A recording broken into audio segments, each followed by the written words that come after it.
ప్రముఖ సినీ నటి శ్రీమతి సంగీత గారి ప్రారంభించారు. IVF చికిత్సలో 25% భారీ discount, free doctor consultation, free ultrasound scan. 49 అంటే సంతానం, 49 అంటే సంతోషం. సార్వత్రిక ఎన్నికల్లో ఘోర ఓటమిని చవిచూసి అధికారాన్ని కోల్పోయిన తర్వాత వైఎస్ఆర్సీపీకి ఇక మనుగడే ప్రశ్నార్థకంగా మారబోతుంది అని కొంతమంది వైసీపీ నేతలు భావించారని, అందుకే వారు ఇప్పుడు తెలుగుదేశం పార్టీ తీర్థం పుచ్చుకునేందుకు సిద్ధమవుతున్నారు అనేటువంటి వార్తలు రోజు సోషల్ మీడియాలో చక్కర్లు కొడుతున్న నేపథ్యంలో వైఎస్ఆర్సీపీకి చెందినటువంటి ఒక ఐరావతం కూడా ఇప్పుడు వైసీపీని వీడి టీడీపీ తీర్థం పుచ్చుకునేందుకు సిద్ధంగా ఉంది అనేటువంటి వార్తలు సోషల్ మీడియాలో చక్కర్లు కొడుతున్న నేపథ్యంలో ఇంతకీ ఆ ఐరావతం ఎవరు, ఆయన ఎందుకు వైసీపీని వీడాలనుకుంటున్నారు, ఎందుకు తెలుగుదేశం పార్టీ తీర్థం పుచ్చుకోబోతున్నారు అనే దాని మీద మనం విశ్లేషణ చేసుకునే ప్రయత్నం చేద్దాం. ప్రస్తుతం మనతో పాటు ఉన్నారు ప్రముఖ రాజకీయ విశ్లేషకులు, ప్రముఖ సీనియర్ జర్నలిస్ట్ సిఎస్ రావు గారు. సార్తో మాట్లాడదాం. Sir hi sir. హలో. ఘోర పరాభవాన్ని చవి చూసిన తర్వాత వైసీపీని వీడేందుకు కొంతమంది నేతలు ప్రయత్నం చేస్తున్నారు, వారు టీడీపీ తీర్థం పుచ్చుకునేందుకు కూడా సిద్ధమవుతున్నారు అనేటువంటి వార్తలు రోజు వస్తూ ఉన్నాయి. ఈ నేపథ్యంలోనే వైఎస్ఆర్సీపీకి చెందినటువంటి ఒక ఐరావతం వైసీపీని వీడి టీడీపీ తీర్థం పుచ్చుకోబోతుంది అనేటువంటి వార్తలు వస్తూ ఉన్నాయి. ఇంతకీ ఎవరా ఐరావతం అంటే ఏం చెప్తారు సార్? ఇప్పుడు ఇంకిపల్లి సుబ్బిసాగుకు వచ్చినట్టు తెలుగుదేశం పార్టీ వాళ్ళు అప్రత్యేకంగా గెలిచి అధికారంలోకి వచ్చినప్పటికి కూడా వైఎస్ఆర్ కాంగ్రెస్ పార్టీ నుంచి వచ్చేటువంటి వాళ్ళు ఎవరైనా పేర్లు వినపడంగానే ఉలిక్కి పడుతున్నారు తెలుగుదేశం. కారణం ఏంటంటే చంద్రబాబు నాయుడికి జగన్మోహన్ రెడ్డికి వ్యత్యాసం ఇక్కడే ఉంది. ఇప్పుడు వైఎస్ఆర్ కాంగ్రెస్ పార్టీ నుంచి తెలుగుదేశం పార్టీలోకి వస్తే ఇమీడియట్గా తెలుగుదేశం పార్టీలో పదవి వస్తుంది అనేటువంటి ఒపీనియన్ ఉంది. దానికి కారణం ఏంటంటే ఎన్నికల ముందు సి రామచంద్రయ్య అనే అతను వచ్చాడు. అతను మారినటువంటి పార్టీయే లేదు, అన్ని పార్టీలు మారారు. ఆంధ్రప్రదేశ్లో ఎన్ని పార్టీలు ఉంటే అన్ని పార్టీలు మారాడు. ఆయన సీన్ కట్ చేస్తే ఎమ్మెల్సీ అయ్యాడు మొన్న సి రామచంద్రయ్య. జస్ట్ ఎన్నికల ముందు ఆయన వైఎస్ఆర్ కాంగ్రెస్ పార్టీ నుంచి తెలుగుదేశం పార్టీలోకి వచ్చాడు. అంతకుముందు Praja Rajyam party, Congress party, YSR Congress party, ఆ తర్వాత అంతకుముందు తెలుగుదేశం, ఇవన్నీ ఆల్మోస్ట్ రాష్ట్రంలో ఉండే పార్టీలన్నీ మారాడు. ఆయన వయసు 70+. ఆయన వల్ల పార్టీకి ఏమైనా లాభం ఉందా? లేదు. కానీ ఆయనకు ఎమ్మెల్సీ ఇచ్చారు.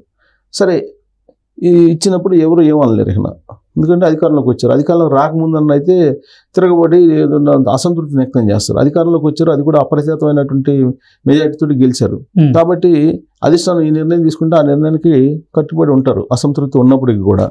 మరి శ్రీరామచంద్రకి ఇచ్చిన తర్వాత అసలు ఒకసారిగా అవాక్కయ్యారు చాలామంది తెలుగుదేశం పార్టీలో ఉండేటువంటి వాళ్ళు. ఇప్పుడు వైఎస్ఆర్ కాంగ్రెస్ పార్టీ నుంచి మరొక వైట్ ఎలిఫెంట్ రావడానికి రెడీ అయింది. ఇప్పుడు వైఎస్ఆర్ కాంగ్రెస్ పార్టీ నుంచి ఆ వైట్ ఎలిఫెంట్ కనుక వస్తే ఖచ్చితంగా తెలుగుదేశం పార్టీలో అతనికి ఒక రాజ్యసభ, లేకపోతే ఇంకొక ఎమ్మెల్సీనో, లేకపోతే ఇంకొక పదవో కార్పొరేషన్ పదవో ఏదో ఒకటి ఇవ్వాల్సి వస్తుందేమో అనేటువంటి ఒక ఆందోళన ఇప్పుడు తెలుగుదేశం పార్టీలో బయలుదేరింది. ఇంతకీ ఆ వైట్ ఎలిఫెంట్ ఎవరు అంత పవర్ఫుల్ అని అంటే, శ్రీరామచంద్ర ఏ విధంగా అయితే పవర్ఫుల్ అంత పవర్ఫుల్ లాగా భావిస్తున్నారు ఆ వైట్ ఎలిఫెంట్ని కూడా. ఇప్పుడు ఆ వైట్ ఎలిఫెంట్కి సంబంధించినటువంటి ఫ్యామిలీ మెంబరు వైఎస్ఆర్ కాంగ్రెస్ పార్టీకి రాజీనామా చేశాడు మొన్న. ఆయన ఎవరో కదా, పున్నూరు మాజీ ఎమ్మెల్యే కిలార్ రోసయ్య రాజీనామా చేశాడు. ఆయన బంధువే ఇప్పుడు వైఎస్ఆర్ కాంగ్రెస్ పార్టీ నుంచి వచ్చేటువంటి అవకాశం ఉంది. ఆయన బంధువు ఈయన ఇద్దరు కలిసి వచ్చేటువంటి అవకాశం ఉంది తెలుగుదేశం పార్టీలోకి అంటున్నారు. ఉమారెడ్డి వెంకటేశ్వర గారు పేరు అయితే నేను చెప్పదలుచుకోలేదు. ఆయన తెలుగుదేశం పార్టీలో ఉన్నప్పుడు ఒక రాజ్యసభను అనుభవించాడు, రకరకాల పదవులు అనుభవించాడు, అత్యున్నతమైనటువంటి పదవులు ఏవైతే ఉన్నాయో తెలుగుదేశం పార్టీలో అన్ని అనుభవించాడు. ఆ తర్వాత చంద్రబాబు నాయుడు అధికారంలో కోల్పోయిన తర్వాత చంద్రబాబు నాయుడు వల్ల కాదు పార్టీని నడపడం అనేది అని చెప్పి ఆయన వైఎస్ఆర్ కాంగ్రెస్ పార్టీలోకి వెళ్ళి జగన్మోహన్ రెడ్డి పంచన ఉన్నాడు. సో జగన్మోహన్ రెడ్డి ఎక్కడ కూర్చోబెట్టాలో అక్కడ కూర్చోబెట్టాడు అతన్ని. అతను ఇంకా ప్రాధాన్యత ఇవ్వాలి, ఏదో మామూలు పదవులు ఇచ్చాడు. కానీ చంద్రబాబు నాయుడు ఆయన నెత్తిని కూర్చోబెట్టుకున్నాడు ఒకప్పుడు. చంద్రబాబు నాయుడుకి సమాంతరంగా ఒక వ్యవస్థను నడిపాడు ఆయన అంతర్గతంగా పార్టీలో. ఓకే. సో అలాంటి ఆయన మళ్ళీ కనుక ఇప్పుడు తెలుగుదేశం పార్టీలోకి వస్తే ఆయన ఏ రాజ్యసభ అడుగుతాడో, ఏ ఎమ్మెల్సీ అడుగుతాడో, ఏ మంత్రి అడుగుతాడో, చంద్రబాబు నాయుడు ఎక్కడ ఇచ్చేస్తాడో ఆయనకి అనేటువంటి ఒక అలజడి తెలుగుదేశం పార్టీలో కనిపిస్తుంది. సో ఇప్పుడు వైట్ ఎలిఫెంట్లు అంటే 70+ అసలు రాజకీయాల్లో అసలు వాళ్ళ పార్టీకి ఉపయోగం ఏముంటుంది వాళ్ళది? ఇప్పుడు హరిరామ జోగి ఉన్నాడు, ఏ పార్టీలో ఉంటే ఏంటి? మొదలగడ పద్మనాభం ఉన్నాడు, ఏ పార్టీలో ఉంటే ఏంటి? ఇప్పుడు గౌరవంగా సీనియర్లు అయిన వాళ్ళు తప్పుకోవాలి. కానీ వాళ్ళే పూర్వపరిచయాలు లేదా పూర్వపు ఉండేటువంటి ఏదో ఒక లింకులు పట్టుకొని పైరువులు చేసేసుకొని పదవులు తీసుకుంటుంటే కొత్త జనరేషన్కి ఏముంటుంది? కొత్తగా వచ్చే జనరేషన్కి అయితే ప్రాధాన్యత ఇవ్వాలి కదా. ఇవ్వకుండా పార్టీ కొత్త రక్తం ఎలా ఎక్కుతుంది? ఇప్పుడు వాళ్ళే గౌరవంగా నేను సంస్థాగతమైన పదవులు తీసుకుంటాం, పార్టీకి సలహాలు సూచనలు ఇస్తాం మేము అని చెప్పి గౌరవంగా తప్పుకోవాలి వాళ్ళు. కానీ కురువృద్ధులు కూడా ముందుకు వస్తున్నారు. సరే, ఉన్న పార్టీలో ఉన్నటువంటి కురువృద్ధులు ముందుకు వస్తే అర్థం ఉంది. సుదీర్ఘకాలం పాటు పనిచేశారు వాళ్ళు, 83 నుంచి పార్టీలో ఉన్నారు, సేవ చేశారు, త్యాగాలు చేశారు అనుకోవచ్చు.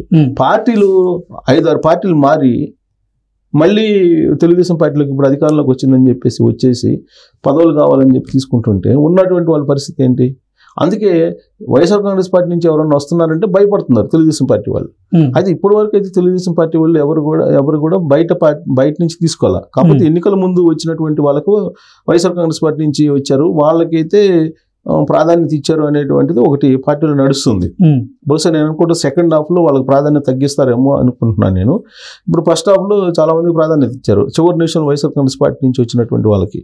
అది కూడా పార్టీలో అంతర్గతంగా నడుస్తుంది. సో ఇప్పుడు అలా కాకుండా అధికారంలోకి వచ్చిన తర్వాత ఇప్పుడు మళ్ళీ వైఎస్ఆర్ కాంగ్రెస్ పార్టీ నుంచి వచ్చేటువంటి వాళ్ళు చాలా మంది ఉన్నారు. ఇప్పుడు డోర్స్ ఓపెన్ చేస్తే, షట్టర్ ఓపెన్ చేస్తే అందరూ వచ్చేటట్టున్నారు పరిస్థితి. వాళ్ళందరూ వస్తే ఇప్పుడు పదవులు కావాలి వాళ్ళకి. పదవులు ఎక్కడి నుంచి ఇస్తారు? ప్లస్ వచ్చిన తర్వాత ఇక్కడ మళ్ళా ఇంకో గ్రూప్ తయారవుతుంది, పార్టీ డిస్టర్బెన్స్ అయ్యేటువంటి అవకాశం ఉంది. కానీ వాళ్ళ అవసరం కూడా లేదు ఇప్పుడు వాస్తవంగా. కానీ వాళ్ళని తీసుకునేటువంటి ప్రయత్నాలు జరుగుతున్నాయి అనేది ఒకటి వినిపిస్తుంది. గుంటూరులో ఇప్పుడు కిలారి రోసియా రాజీనామా చేసి ఎక్కడికి వెళ్తున్నాడు? ఆయన జనసేనలోకి వెళ్తున్నారని తెలుస్తుంది.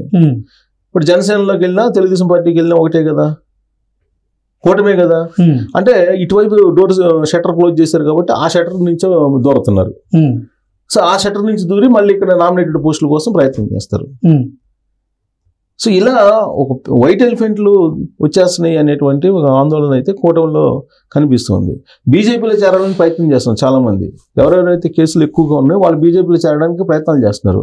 కానీ బీజేపీకి సంబంధించినటువంటి లీడరు, మాజీ మంత్రి ఆయన ఆదినారాయణ ఈ మధ్యకాలంలో ఒకటి చెప్పారు, కేసులు ఉన్న వాళ్ళు మాకు అవసరం లేదు, బీజేపీలో చేరాలంటే కేసులు లేని వాళ్ళు రావాల్సిందే తప్పితే వైఎస్ఆర్ కాంగ్రెస్ పార్టీలో ఉండి కేసులు ఉన్నటువంటి వాళ్ళు, డ్రగ్స్ వ్యాపారం చేసిన వాళ్ళు, గంజా వ్యాపారం చేసిన వాళ్ళు, ఇలాంటి వాళ్ళు మాకు అవసరం లేదు.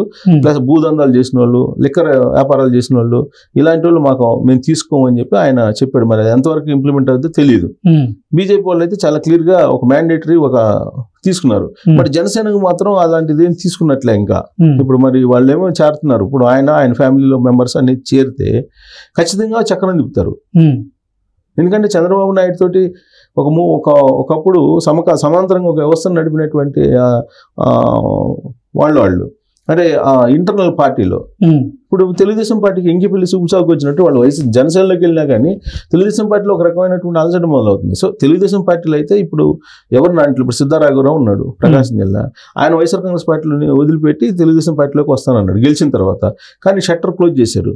ఎవరు క్లోజ్ చేశారు? లోకేష్ క్లోజ్ చేశారు. సో ఆ విషయంలో లోకేష్ చాలా స్టెబర్న్గా ఉన్నారు. కాబట్టి ఈ వైట్ ఎలిఫెంట్లని మళ్ళీ తెలుగుదేశం పార్టీలోకి వస్తామన్నా కానీ తీసుకోకుండా షట్టర్ క్లోజ్ చేస్తున్నాడు లోకేష్. కానీ పెద్ద ఆయన ఎవరైతే ఉన్నారు చంద్రబాబు నాయుడు, ఆయన ఏదో కొంచెం మెతక వైఖరితో ఉన్నారు, ఆయన తీసుకునే అవకాశం ఉంది అనేటువంటి ఒక ఆందోళన ఉంది. బట్ ఎంత ఆందోళన ఉన్నప్పటికీ లోకేష్ మాత్రం ఇలాంటి వైట్ ఎలిఫెంట్లను అయితే పార్టీలకు రానివ్వడు అనేటువంటి నమ్మకం అయితే తెలుగుదేశం పార్టీలో ఉంది. రానివ్వకపోతేనే బెటరు.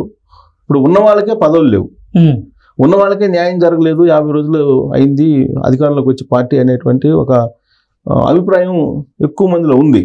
ఇలాంటి సందర్భంలో ఇతర పార్టీల నుంచి వస్తే కనుక వాళ్ళకు ఒకవేళ పదవులు ఇప్పుడు ఇవ్వకపోయినప్పటికీ పదవులు అయితే ఆశిస్తారు కదా. రాజకీయ నాయకులు ఎవరైనా సరే ఆశిస్తారు. ప్లస్ అక్కడ లోకల్గా మళ్ళీ ఇంకో గ్రూప్ని తయారు చేస్తారు, డిస్టర్బెన్స్ వస్తుంది పార్టీలో. సో కాబట్టి వీటన్నిటిని తీసుకుని ఇట్లాంటి పెద్ద పెద్ద వైట్ ఎలిఫెంట్లు ఏవైతే ఉన్నాయో ఈ వైట్ ఎలిఫెంట్లని మళ్ళీ పార్టీలోకి రాకుండా జాగ్రత్త పడాలి అనేటువంటి ఒక అభిప్రాయాన్ని అయితే తెలుగుదేశం పార్టీలో అంతర్గతంగా చాలామంది వ్యక్తం చేస్తున్నారు. సో కాబట్టి ఆ వైట్ ఎలిఫెంట్ ఎవరు ఏంటి, ఆ వైట్ ఎలిఫెంట్ వస్తే కనుక ఏం చేస్తారు? కూటమి పార్టీలో ఏదో పార్టీలోకి దూరినా కానీ ఆ వైట్ ఎలిఫెంట్ ఎటువైపు నుంచి ఇటు వస్తారో తెలియదు. ఇప్పుడు 90 years 80 years వాళ్ళు అవసరమా రాజకీయాల్లో?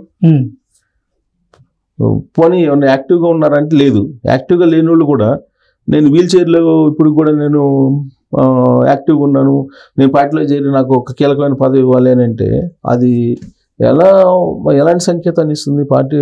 అలా కాదు కదా. సో కాబట్టి ఈ వైట్ ఎలిఫెంట్ల పట్ల కొంత అప్రమత్తంగా ఉండాలి అనేది